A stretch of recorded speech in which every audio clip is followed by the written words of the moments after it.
அனைவருக்கும் வணக்கம். நான் ரேணுமீரா. இன்னைக்கு நாம ரெமீரா டாக்ஸ்ல சந்திக்கவிருக்கும் விருந்தினர் ப்ரொஃபசர் எஸ் பாலகிருஷ்ணன் அவர்கள். இவர் ஒரு கிளினிக்கல் சைக்காலஜிஸ்ட். ஸோ இவர்கிட்ட நிறைய விஷயங்களை இன்னைக்கு கேட்டு தெரிஞ்சுப்போம். வணக்கம் டாக்டர். வணக்கம் சார். சொல்லுங்க. நிறைய கிளினிக்கல் சைக்காலஜி அப்படின்னு வரும்பொழுது நிறைய இடங்கள்ல மக்கள் போய் பார்க்குறாங்க. அப்போ வந்து அந்த போர்டை பார்த்துட்டு சரி ஓகே இங்கே இமிடியேட்டாக அப்ரோச் பண்ணலாம். இப்போ கொஞ்சம் அவேர்னஸ் வந்திருக்கு. இந்த மாதிரி வந்து இவங்க கிட்ட போய் நம்ம ட்ரீட்மெண்ட் எடுக்கலாம் அந்த மாதிரியெல்லாம் வராங்க இல்லைங்களா? ஸோ அதுக்கு ஒரு ஒரு ஒரு இது இது இப்படியெல்லாம் உங்களுக்கு சிம்டம்ஸ் இருந்ததுன்னா இப்படியெல்லாம் போய் இவங்களை அப்ரோச் பண்ணலாம் அப்படிங்கிற மாதிரி ஒரு ஈஸியான ஒரு மெத்தட் இருந்ததுன்னா நீங்க தயவு செஞ்சு சொல்லணும். ஸோ நீங்க இப்போ ஒரு ஒரு சார்ட் மாதிரி ஒன்று போட்டு நீங்க வழக்கமா எக்ஸ்பிளைன் பண்ணுவீங்க இல்லையா? ஸோ அதை பத்தி எங்களுக்கு சொல்லுங்க. இப்போ மென்டல் ஹெல்த் ப்ரொஃபஷன் அப்படின்னாலே psychiatrist, clinical psychologist, psychiatric social worker, medical people, doctors and various cardiologists, gastroenterologists, neurologists, all of them should know the criteria for mental abnormality. அது நீங்கள் என்னன்னு கேட்கலாம். இந்த க்ரைட்டீரியா நீங்கள் தெரிஞ்சிட்டிங்கன்னா you need not go in detail in depth for certain things unnecessarily. These 6 criteria, these people are supposed to know. I am telling about each and everything in detail. 1, a person deviating from the previous self.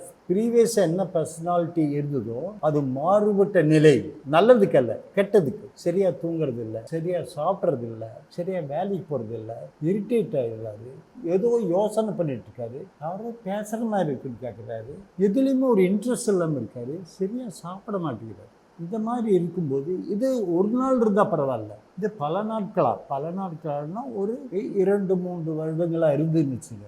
அப்போ நீங்கள் வந்து ஒரு mental profession யார் treatment பண்ணுறாங்களோ அவங்கள நீங்கள் அணுகலாம். Psychiatrist அணுகலாம், கிளினிக்கல் சைக்காலஜிஸ்ட் அணுகலாம், சைக்கியாட்ரிக் சோஷியல் ஒர்க் அணுகலாம், எனி டாக்டர்ஸு கூட அணுகலாம். ஆனால் they should know about the criteria. இது ஒன்று.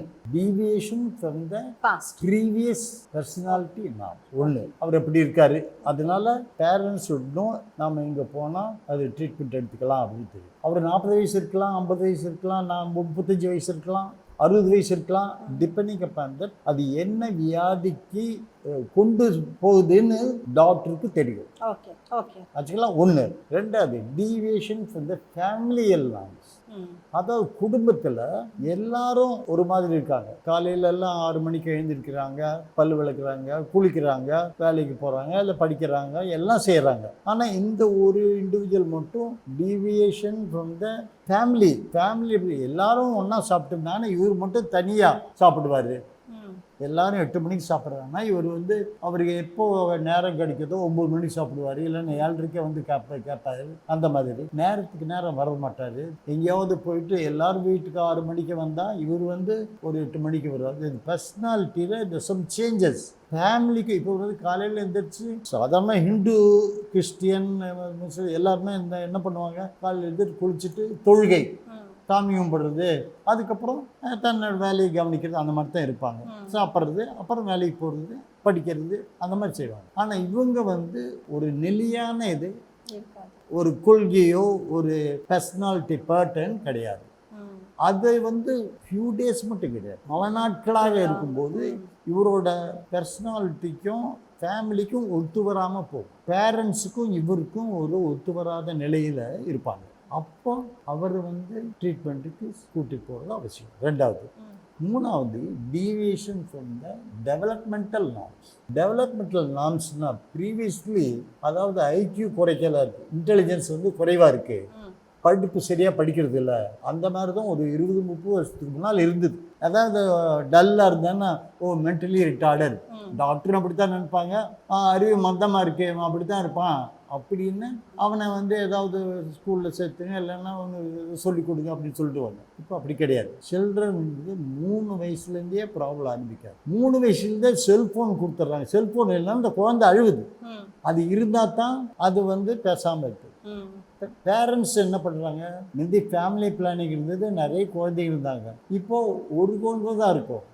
இப்போ 2 ஹஸ்பண்ட் அண்ட் ஒய்ஃபு 2 பேரும் வேலைக்கு போவாங்க. அந்த குழந்தையை கவனிக்க முடியாத நிலையாக இருக்கும். ஒரு சர்வெண்ட் இருப்பாங்க, செல்ஃபோனை கொடுத்தா அது பாட்டுக்கு விளையாட்டு இருக்கும். அதனால அதுக்காக செல்ஃபோனை கொடுத்துட்றாங்க. ஆனால் அதில் என்ன பார்க்குது என்னன்னு தெரியாது. 3 வயசு, 5 வயசு, 7 வயசு, 10 வயசு, டிபெண்டிங் அப்போ அந்த இன்ட்ரெஸ்ட் ஒன்றை பார்க்க ஆரம்பிப்பாங்க. அதில் ஏதாவது ஒரு நிகழ்ச்சி வந்து இருந்துச்சு, அதை இன்னும் தெரிஞ்சுக்கலான்னு வேறு பட்டனை அழுத்தி செக்ஸ் சத்தத்தை வருதுன்னா 13 வயசு பையன் ஒரு பொண்ணுன்னா அதை தெரிஞ்சுக்கணும்னு ஒரு ஆவல் இருக்கும். அது நேச்சுரல் தானே, அந்த ஏஜ்ல அது தெரிஞ்சுக்கிறதுங்கிறது வந்து அது அது காமனா அது உள்ள போக. அது ஃபிசியலாஜிக்கல் டெவலப்மெண்ட்டில் என்னன்னா ஒரு உணர்வுகள், எமோஷ்னல் ஃபேக்டர்ஸ் வந்து இது கான்ட்ரிபியூட் பண்ணுது. அதை கட்டுப்படுத்த முடியாது. ஓகே. இப்போது பயாலாஜிக்கல் நீடுன்னு ஒன்று இருக்குது. பசி, தாகம், அப்புறம் செக்ஸு, தூக்கம், இதெல்லாம் நார்மல். ஆனால் அது எந்தெந்த சமயத்தில் நம்ம பயன்படுத்துவோம்னு தெரியும். ஆனால் குழந்தைக்கு அப்படி தெரியாது. இது பார்க்கக்கூடாது, இது பார்க்கலாங்கிறது குழந்தைக்கு தெரியாது. செல்ஃபோன் கொடுத்துட்றாங்க, அது பாட்டு பார்த்துருக்கு, அவ்வளோதான். இது வந்து இந்த கோவிட் பீரியட்லேருந்து கொஞ்சம் அதிகமாகிருக்கு. ஓகே. செல்ஃபோன் கொடுத்துட்டு அவங்க பாடத்தை டீச்சர்ஸ் வந்து ஃபோனில் சொல்லி அவங்க பாடத்தை சொல்லி கொடுக்குறாங்க. அது வீட்டிலேருந்து என்ன செய்யணுமோ அதை செஞ்சிட்டு இருந்தாங்க. அது மட்டும் செய்யாமல் செல்ஃபோனை கொடுத்தா மற்ற நேரத்தில் வந்து அவங்களுக்கு எது இன்ட்ரெஸ்டாக இருக்குதோ அதை பார்க்க ஆரம்பிச்சிடுறாங்க. ஓகே. இப்போ அடல்சன்ட் பாய் ஆர் கேர்ள்னா ஒரு 13 வயசில் லவ்வை பற்றி ரொம்ப ஒரு பையனை பற்றி தெரிஞ்சுக்கணும்னா அந்த பையனை லவ் பண்ணுறாங்கிறாங்க, அவனை தான் மேரேஜ் பண்ணிக்கிறாங்கிறாங்க, ப்ரொப்போஸ் பண்ணுறாங்க. 13 வயசுலேயே 8th ஸ்டாண்டர்ட் ப்ரொப்போஸ் பண்ணுறாங்க. முந்தி மென்டலி ரிட்டார்டுன்னு ஒன்று தான் இருக்குது. இப்போ attention deficit hyper active disorder, autism, Asperger's disorders, school refusal, learning disability, learning problem, writing and reading. இது வந்து ஸ்கூல் ரெஃப்யூசல் எப்படி வருதுன்னா, ஸ்கூலுக்கு போனால் டீச்சர் டீச் பண்ணுறத அவனால் கவனிக்க முடியல, அட்டென்ஷன் டெஃபிசிட்டாக இருந்தால் மற்ற ஸ்டூடெண்ட்ஸையும் டிஸ்டர்ப் பண்ணுறான். அப்போ என்ன ஆகுது, அவனை கண்டிப்பார் டீச்சர். அவன் வந்து ஒரு நாள் ஸ்கூலுக்கு அடித்தாருன்னு வச்சுக்கோங்க, அவன் ஸ்கூலுக்கு வரமாட்டான். பேரண்ட்ஸு சொல்லி அனுப்புவாங்க. பேரண்ட்ஸ் வந்து ஏன் என்னோடய பையனை அடிச்சிங்க இத்தனை பேருக்கு முன்னால், அவன் ஸ்கூலுக்கு போக மாட்டேன்னு சொல்கிறான் அப்படின்னு டீச்சரையே குத்தம் சொல்லணும். ஸோ டீச்சருக்கும் ஹவு டு ஹேண்டில் த சில்ட்ரன்னு தெரியல. முந்தியெல்லாம் பனிஷ்மெண்ட் இருந்தது. பனிஷ்மெண்ட்டுன்னா ஒரு தோப்புக்கரண போர்டு, பெஞ்சு மேலே ஏறினு அப்படின்னு சொல்லுவாங்க. அது சர்வசாதாரணமாக இல்லைன்னா ஒரு கிரவுண்டை சுற்றி வா, ஓடி வா. அப்புறம் பசங்க அதுக்கு அந்த மாதிரி ப்ரைஸ் பண்ணுறது, ஓ நல்லா பண்ணியிருக்க அப்படின்னு சொல்லி ப்ரைஸ் பண்ணாங்க. இப்போது அது பிடிக்கிறது இல்லை. கமெண்ட்ஸ் வந்து எந்த கமெண்ட்ஸை யார் எந்த சில்ட்ரனுக்கு கொடுக்கலான்னு தெரியறது இல்லை. இப்போது டீச்சர் அடிக்கிறான்னு வச்சுக்கோ, பேரண்ட்ஸ் வந்து குஷன் பண்ணுறாங்க. அந்த குழந்தை எதனால் வந்து கவனிக்காமல் இருக்கான், எதனால் எழுத முடியல, எதனால் ஸ்கூலுக்கு வராமல் இருக்கான், எதனால் கவனம் செலுத்த முடியல, இதெல்லாம் பேரண்ட்ஸுக்கும் தெரியணும், டீச்சர்ஸுக்கும் தெரியணும். ஸோ இது வந்து deviation from the developmental norms. அதாவது intellectual development, emotional development, sensation development, speech development, motor development, disturbance in motor function. அங்கங்கே ஓடுறது, ஒடுக்கல் உட்கார்றது இல்லை, அந்த மாதிரிலாம் இருப்பாங்க. அது குழந்தைய நார்மல் நினச்சிருப்பாங்க. ஓரளவுக்கு தான் அது அளவுக்கு மீறி போகும்போது அது அப்படின்னா ஆகும்.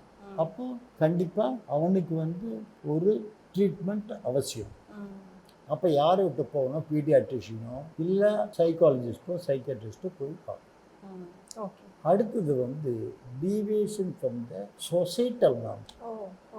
சொசைட்டியில் இப்போ ஒவ்வொரு ஊரில் இப்போ நீ வந்து கோயம்புத்தூர்னா அது பேச்சு நடவடிக்கைலாம் ஒரு மாதிரி இருக்கும், திருநெல்வேலின்னா அங்கே ஒரு மாதிரி இருக்கும், சென்னைன்னா அது ஒரு மாதிரி இருக்கும்.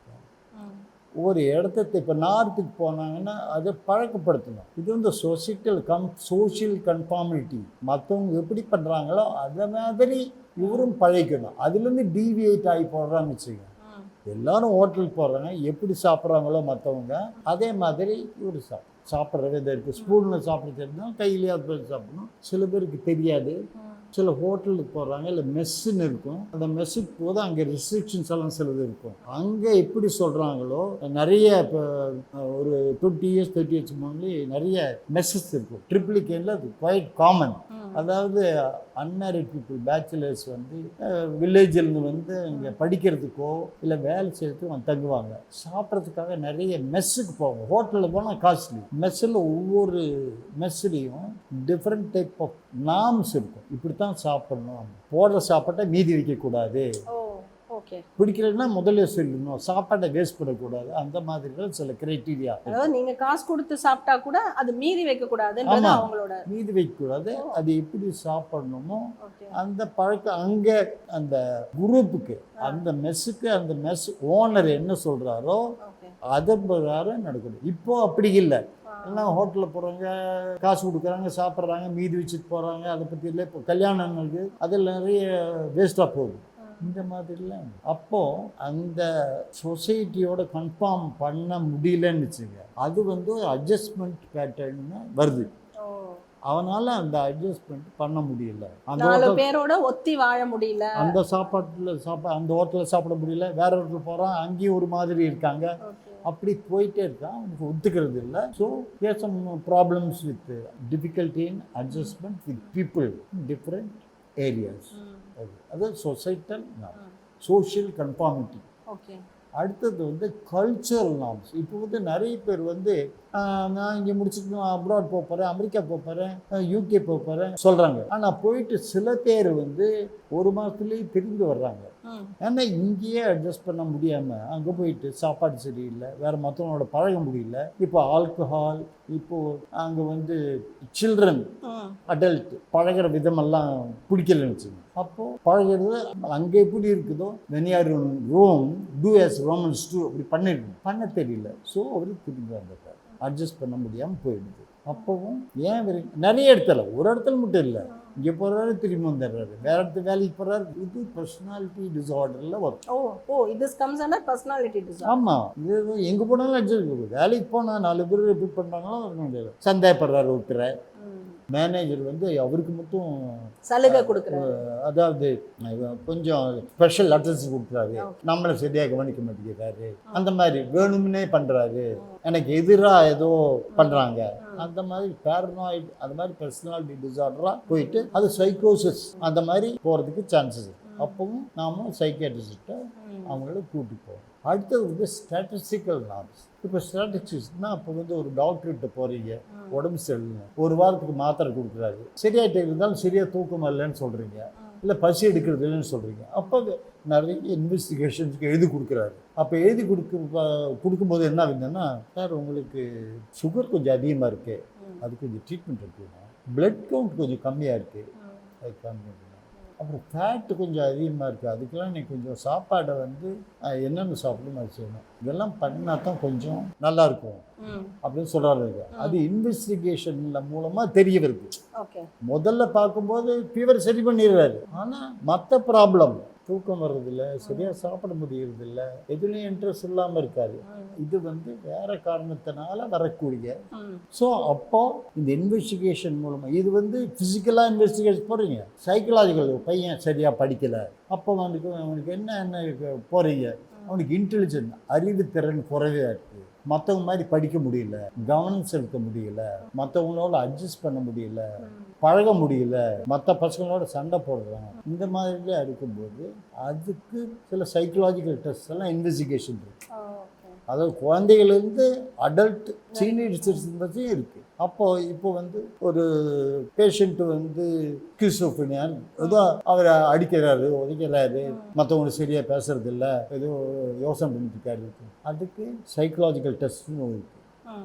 இந்த டெஸ்ட் பண்ணால் அது வந்து whether is going in for a ஸ்கிசோஃப்ரினியாவா, அதாவது மென்டல் இல்னஸ், டிப்ரெஷன், அந்த மாதிரி நிறைய இல்னஸ் ப்ராசஸை சைக்கலாஜிக்கல் டெஸ்ட் மூலமாக கண்டுபிடிக்க முடியும். அறிவுத்திறன், இன்டெலிஜென்ட் கோஷன்ட்னு சொல்லுவாங்க. இவர் டல்லாக இருக்காரா, இவர் சுப்பீரியராக இருக்காரா, அந்த அறிவுத்திறன் வந்து ஒரு ஆள். இப்போ அவர் டாக்டராக போகணும்னு சொல்கிறாரு, அதனால் அவர் முடியுமா முடியாதா, பேரண்ட்ஸ் வந்து டாக்டராக போகணும்னு நினைப்பார், இவங்க வந்து இன்ஜினியராக போகணும்னு நினைப்பான். அதுக்கு தகுந்த மாதிரி அவன் மனசை எப்படி பக்குவப்படுத்தி போக முடியுமா, இதுக்கெல்லாம் சில சைக்கலாஜிக்கல் டெஸ்ட் இருக்குது. அறிவுத்திறமை, ஆப்டிடியூட், இதுக்கெல்லாம் டெஸ்ட் இருக்குது. அந்த டெஸ்ட் ஃபைண்டிங் பிரகாரம் you find out the diagnosis and help the individual. அதுக்கு நிறைய தெரப்பியூட்டிக் இன்டர்வென்ஷன் இருக்குது. ஒன்று physical forms of treatment with medicine, அடுத்தது சைக்கலாஜிக்கல் ட்ரீட்மெண்ட், சைக்கோதெரப்பி, கவுன்சிலிங், டீசென்சி, நிறைய மெத்தட்ஸ் எல்லாம் இருக்குது சைக்கலாஜிக்கல் ட்ரீட்மெண்ட்டில். அந்த மெத்தடில் அந்த இண்டிவிஜுவலுக்கு என்ன ப்ராப்ளம், அதுக்கு தகுந்த மாதிரி அந்த இன்வெஸ்டிகேஷனை வச்சு கண்டுபிடிச்சி அது என்ன தெரப்பி அவசியமோ அது மூலமாக ட்ரீட்மெண்ட். இந்த 6 கிரைட்டீரியாவுக்குள்ள தான் எந்த ஒரு இல்னஸும் மென்டல் இல்னஸ் அடங்கும்.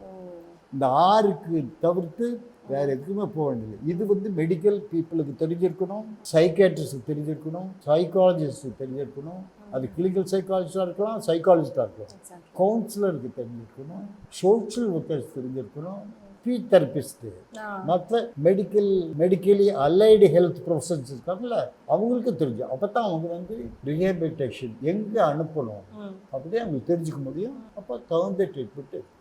இப்போ நிறைய கவர்மெண்ட் ஹாஸ்பிட்டல்ஸ் எல்லாம் இருக்குது, தெரப்பியூட்டிக் இன்டர்வென்ஷன் ட்ரீட்மெண்ட் ஃபெசிலிட்டிஸ் எல்லாம் இருக்குது. நிறைய பேருக்கு பேஷண்ட்டுக்கு எங்கே போகிறதுன்னு தெரியல. சைக்காட்ரிஸ்ட் போகலாம், அது மென்டல் ஹாஸ்பிட்டல் போனால் மென்டல்னு சொல்லிட்டு எல்லாம் தெரிஞ்சு போச்சுன்னு என்ன பண்ணுறீங்க. இன்னும் பழைய காலத்தில் இல்லை, இப்பவும் அவாய்ட் பண்ணுறாங்க. சில விஷயம் பேரண்ட்ஸ் வந்தாலுமே அவங்களோட பையனோ பொண்ணோ ப்ராப்ளம் இருக்கும், சில ப்ராப்ளத்தை சொல்கிறதில்ல. இப்போது வீட்டில் யாருக்காவது ஹெரிடிட்டியாக, அதாவது பரம்பரையாக ஏதோ ஒரு வியாதி இருந்திருக்கா, மென்டல் இல்னஸ் இருந்திருக்கா அப்படின்னா அப்படியெல்லாம் ஒன்றும் இல்லைன்னு சொல்கிறாங்க. அவங்களே டாக்டர் பரிசோதிக்கிறாங்க, இந்த டாக்டர் இது சொன்னால் நம்ம ஹெல்ப் பண்ண முடியுமா இவரால், அவர் அசஸ் பண்ணுறாங்க. பண்ணிவிட்டு இவர் நல்லா பேசினார்னா இவர் நல்ல டாக்டர், அவருக்கு போகலாம். அப்படி இல்லைன்னு இவர் சரியாக பேசவே மாட்டேங்கிறாரு, ஏதோ மருந்து எழுதி கொடுத்துட்றாரு அப்படின்னு சொல்லிட்டு வேறு டாக்டர்கிட்ட போகலாம், சைக்காலஜிஸ்ட் போகலாம், அப்போது கவுன்சிலர் போகலாம். ஸோ நிறைய இடங்களுக்கு ஒரு தெரப்பிஸ்ட் இன்னொரு தெரப்பி மாறி மாறி போயிட்டே இருக்காங்க. எக்ஸாக்ட்லி. அதனால் வேஸ்ட் ஆஃப் டைம், ஒரு waste of energy, waste of money எல்லாமே ஆகுது. இது தெரியுதுன்னா பப்ளிக்கு தெரிஞ்சுதுன்னா எங்கே போகணுமோ கரெக்டாக போவாங்க, நல்ல ட்ரீட்மெண்ட் எடுத்துக்கலாம், நல்லா இருக்கும், ஹெல்த்தியாக வாழலாம். இது சொசைட்டிக்கு இது இம்பார்ட்டன்ட். அவ்வளோதான்.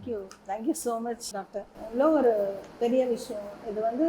எனக்கே நிறைய இடங்கள்ல சார்கிட்ட இருந்து இன்புட்ஸ் கிடச்சி இவர்கிட்ட ட்ரைனிங் எடுத்து தான் நான் இவ்வளோ தூரம் நான் என்னுடைய ஒரு ப்ரொஃபஷனில் என்னால் இருக்க முடியுது. நிஜமாவே இன்னைக்கு இந்த மாதிரி ஒரு இன்புட் இவர்கிட்ட இருந்து நான் வாங்கி கொடுக்கறதுங்கிறது எனக்கு ரொம்ப நாள் நான் விருப்பப்பட்ட ஒரு விஷயம்தான். அதாவது இப்படி நமக்கு ஒரு விஷயம் இடையூறாக இருக்குது, நம்மளுடைய குடும்பத்தில் ஒருத்தருக்கு இப்படி இருக்குது, நம்மளுடைய ஃப்ரெண்ட் சர்க்கிள் இப்படி ஒரு டிஃபிகல்ட்டி ஒருத்தங்க ஃபேஸ் பண்ணுறாங்க அப்படின்னா அந்த ஒரு டிஃபிகல்ட்டியை எப்படி நம்ம தீர்வு கொடுக்க முடியும், இதற்கான சரியான பர்சன் யாருன்றதை தேடி கண்டுபிடிச்சி அவங்க கிட்ட கொண்டு போய் கொடுக்கறது. யார்கிட்ட போனாலும் கூட கொஞ்ச நாள் அங்கே இருக்கிறது, அதுக்கப்புறம் வேறு ஒரு தெரபிஸ்ட் கிட்டேயோ ஒரு சைக்காலஜிஸ்ட் கிட்டேயோ அல்லது ஒரு கிளினிக்கல் சைக்காலஜிஸ்ட் கிட்டேயோ போகிறது. ஒருத்தங்க ஒரு மெடிசன்ஸ் ப்ரிஸ்கிரைப் பண்ணால் அதை செக் பண்ணிட்டு திரும்ப அது சரியில்லைன்னு சொல்லி இம்மீடியட்டாக வேற ஒருத்தங்க கிட்ட போகிறது. இந்த மாதிரி பண்ணிட்டே இருக்கும்போது கூட இதனால் சில இடையூறுகள் ஏற்படுது, உங்களுடைய டெவலப்மெண்ட்ல தடைகள் ஏற்படுது அப்படிங்கிறது டாக்டர் இன்னைக்கு சொல்லியிருக்காங்க. அதுக்கு ஏற்ற மாதிரி நம்மை காப்போம், நம்மை சுற்றியுள்ளவர்களை காப்போம், மனநலம் காப்போம் அப்படின்னு சொல்லி அனைவருக்கும் நன்றி சொல்லி விடைபெற்றுக் கொள்கிறேன். வணக்கம். வணக்கம்.